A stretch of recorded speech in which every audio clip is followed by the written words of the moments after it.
নমস্কার, প্রণতির রান্নাঘরে আরেকটি ভিডিওতে সকলকে স্বাগত। চলুন আজকে শেয়ার করব আমার ভীষণ পছন্দের একটা কম্বো রেসিপি। মানে আমার তো পার্সোনালি ভীষণ ভালো লাগে। আজকে বানাবো ফ্রাইড রাইস আর কাশ্মীরি আলুর দম।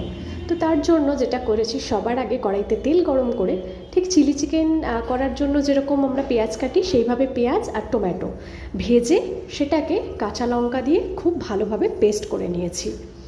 এরপরে কড়াইতে আরও বেশ কিছুটা তেল গরম করে তার মধ্যে ফোড়নে দিয়েছি গোটা গরম মশলা, শুকনো লঙ্কা, তেজপাতা আর একটু গোটা জিরে দিয়ে যে পেঁয়াজ, টমেটো, কাঁচা লঙ্কার পেস্টটা করে রেখেছিলাম সেটা ওই ফোড়ন দেওয়া তেলের ওপরে দিয়ে খুব ভালোভাবে কষিয়ে নিয়েছি।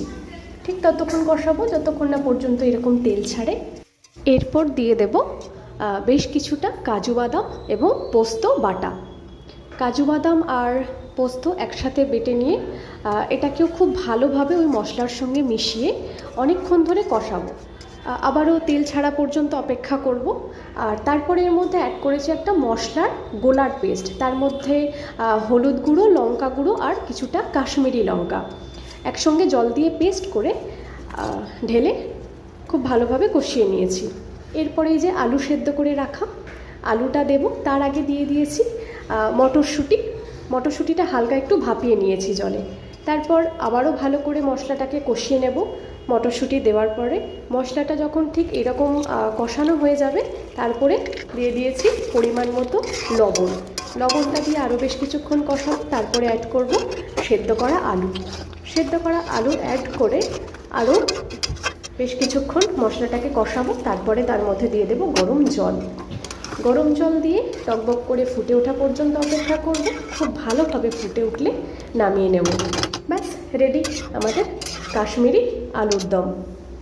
এর মধ্যে একটু কাসুরি মেথি দিয়েছিলাম, যেটা দেখাতে ভুলে গেছি। চলুন এরপরে ফ্রাইড রাইসের পালা। তো ফ্রাইড রাইসের জন্য আগে ভাত করে নিয়েছি।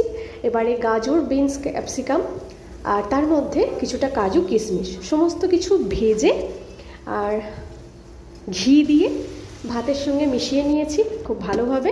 এটাকে আর আলাদা করে ফ্রাই করিনি, ভাতটা গরম ছিল আর ওটা ভেজে সঙ্গে সঙ্গে হাঁড়িতে দিয়ে মিশিয়ে নিয়েছি। ব্যাস রেডি আমাদের গরম গরম কাশ্মীরি আলুর দম এবং ফ্রাইড রাইস। দারুণ খেতে হয়েছিল।